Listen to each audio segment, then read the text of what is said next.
रसोई में रखे कच्चे टमाटर और हरी मिर्च को वक्त के साथ हरा से लाल होते हुए तो हम सबने देखा है।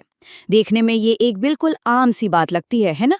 पर क्या कभी ध्यान दिया है कि इसके पीछे आखिर चल क्या रहा है? आज के इस एक्सप्लेनर में हम इसी रोजमर्रा की पहेली को डिकोड करने वाले हैं। हम कोशिकाओं यानी सेल्स के अंदर की एक ऐसी हैरान अंगेज दुनिया में चलेंगे जहां लगातार बदलाव हो रहे हैं। तो चलिए सीधे इस रंग बदलने की डीप बायोलॉजी में डाइव इन करते हैं। तो सबसे पहला सवाल, ये हरी मिर्च और कच्चे टमाटर अचानक से लाल कैसे हो जाते हैं? बाहर से देखने पर लगता है जैसे किसी ने बस इनका रंग बदल दिया हो, पर सच तो ये है कि माइक्रोस्कोपिक लेवल पर एक बहुत बड़ा और गहरा स्ट्रक्चरल बदलाव हो रहा होता है। जब फल पक रहा होता है, उसका स्वाद और टेक्सचर बदलता है और ठीक उसी वक्त सेल के अंदर के स्ट्रक्चर्स भी पूरी तरह से ट्रांसफॉर्म हो रहे होते हैं। आखिर सेल के अंदर ऐसी कौन सी मशीनरी है जो इस कमाल को अंजाम देती है? इस राज का पर्दा सोर्स मटेरियल की इस इमेज से उठता है। रंग बदलने के इस पूरे प्रोसेस का जवाब कोशिकाओं के अंदर मौजूद कुछ खास स्ट्रक्चर्स में छुपा है, जिन्हें हम प्लास्टिड्स कहते हैं। यहाँ साफ देखा जा सकता है कि ये प्लास्टिड्स कोई एक फिक्स्ड या रिजिड चीज बिल्कुल नहीं है।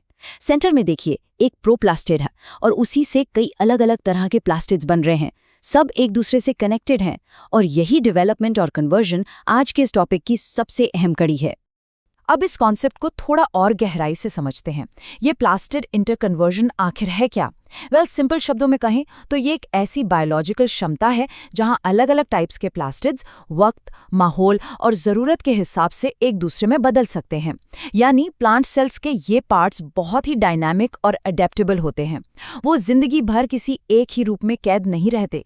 जैसे एनवायरनमेंट की डिमांड होती है, वो खुद को ढाल लेते हैं और अपना निर्माण बिल्कुल नए सिरे से कर लेते हैं। है ना कमाल की बात? तो चलिए फल पकने की इस पूरी जर्नी को step by step break down करते हैं। जब फल बिल्कुल कच्चा और नया होता है, तब उसमें क्लोरोप्लास्ट्स मौजूद होते हैं। यही क्लोरोप्लास्ट फोटोसिंथेसिस का काम करते हैं और फल को उसका हरा रंग देते हैं। फिर वक्त आता है फल के पकने का। यहाँ होता है सबसे मेन एक्शन। ये हरे क्लोरोप्लास्ट कन्वर्ट होना शुरू करते हैं और बन जाते हैं क्रोमोप्लास्ट्स। क्रोमोप्लास्ट्स ही वो स्ट्रक्चर्स हैं जो लाल, पीले या नारंगी रंग के पिगमेंट स्टोर करते हैं। तो प्रैक्टिकली टमाटर पर कोई बाहरी लाल रंग नहीं चढ़ रहा है, बल्कि अंदर के क्लोरोप्लास्ट्स अपना रूप बदलकर क्रोमोप्लास्ट्स में बदल रहे हैं। पर इस पूरी कहानी में एक और बड़ा ट्विस्ट है। सेल के अंदर की दुनिया सिर्फ किसी सेट इंटरनल टाइमर के हिसाब से नहीं चलती। बाहरी माहौल यानी हमारा एक्सटर्नल एनवायरनमेंट इन कोशिकाओं के स्ट्रक्चर्स को सीधे तौर पर मैनिपुलेट कर सकता है।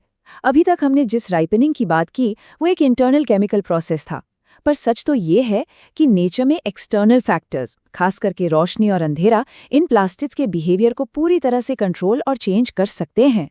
पर्यावरण का असर कितना गहरा होता है, इसका एक बहुत ही बढ़िया एग्जाम्पल देखते हैं। एक तरफ अगर प्रॉपर रोशनी है तो प्लांट्स के पास नॉर्मल क्लोरोप्लास्ट्स होते हैं जो फोटोसिंथेसिस के जरिए खाना बनाते हैं। लेकिन सोर्स सामग्री में एक बहुत इंटरेस्टिंग ऑब्जर्वेशन है। अगर एक पौधे को कुछ दिनों तक लगातार अंधेरे में रखा जाए तो उसके नॉर्मल क्लोरोप्लास्ट्स अचानक से इटियोप्लास्ट्स में कन्वर्ट हो जाते हैं। इटियोप्लास्ट्स बेसिकली उन क्लोरोप्लास्ट को कहते हैं जिन्हें लाइट मिलना बंद हो गई है। ये एक शानदार सर्वाइवल मैकेनिज्म है जो पौधे को मुश्किल एनवायरमेंटल कंडीशंस में जिंदा रहने में मदद करता है। अगर हम उस डायग्राम पर वापस गौर करें तो इटियोप्लास्ट और क्लोरोप्लास्ट के बीच में दो तीर के निशान दिखेंगे, बाई डायरेक्शनल एरोज। ऊपर लिखा है इन डार्क और नीचे इन लाइट। इन एरोज का सीधा सा मतलब है कि ये कन्वर्जन कंप्लीटली रिवर्सिबल है। यानी अंधेरे में जो क्लोरोप्लास्ट इटियोप्लास्ट बन गया था, वो रोशनी वापस आते ही तुरंत फिर से क्लोरोप्लास्ट में बदल सकता है।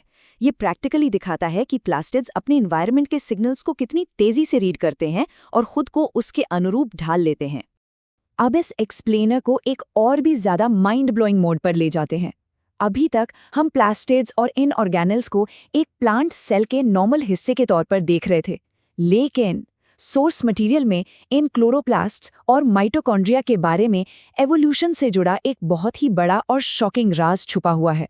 एक ऐसा प्लॉट ट्विस्ट जो साफ बताता है कि ये सेल्यूलर स्ट्रक्चर्स वैसे बिल्कुल नहीं हैं जैसे वो पहली नज़र में लगते हैं।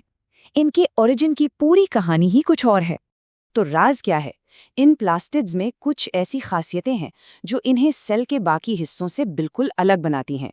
इनमें 70S टाइप के राइबोसोम्स होते हैं और इनका अपना खुद का नेकेड डीएनए होता है। अब ये ध्यान देने वाली बात है, क्योंकि आमतौर पर यूकैरियोटिक सेल्स जैसे कि प्लांट सेल्स का डीएनए न्यूक्लियस के अंदर सेफली पैक्ड होता है और उनके राइबोसोम्स का टाइप भी अलग होता है। लेकिन 70S राइबोसोम्स और नेकेड डीएनए, ये दोनों ही फीचर्स असल में प्रोकैरियोटिक सेल्स जैसे बैक्टीरिया के होते हैं। इसका सीधा सा मतलब है कि इन एडवांस्ड यूकैरियोटिक कोशिकाओं के अंदर एक तरह से एंशिएंट प्रोकैरियोटिक कंपोनेंट्स मौजूद हैं, जो बिल्कुल अपने अलग ही रूल्स पर चल रहे हैं। सोर्स मटेरियल की एक एग्जैक्ट लाइन इस राज से पूरी तरह पर्दा उठाती है। वहां क्लियरली लिखा है, thought to be evolve from prokaryotic cells. इस एक छोटी सी लाइन का बायोलॉजी में बहुत बड़ा इम्पैक्ट है। ये इस बात की तरफ इशारा कर रही है कि आज जो क्लोरोप्लास्ट पौधों को हरा रंग दे रहे हैं, वो करोड़ों साल पहले शायद आज़ाद घूमने वाले बैक्टीरिया यानी फ्री लिविंग प्रोकैरियोट्स थे। फिर वक्त के साथ उन्होंने बड़ी यूकैरियोटिक कोशिकाओं के अंदर एज अ पार्टनर रहना शुरू कर दिया और धीरे धीरे वो सेल का ही एक इंटरनल हिस्सा बन गए। ये नेचुरली बायोलॉजी के सबसे बड़े मिरेकल्स में से एक है। तो अंत में एक बहुत ही गहरा सवाल उठता है, अगर कोशिकाएं, जिन्हें हम लाइफ के सबसे बेसिक बिल्डिंग ब्लॉक्स मानते हैं, वो खुद आपस में जुड़कर और प्राचीन प्रोकैरियोटिक सेल से मिलकर बनी है, तो हमारे आसपास मौजूद इन आम पौधों के अंदर ऐसी और कितनी बायोलॉजिकल मिस्ट्रीज छुपी हो सकती हैं।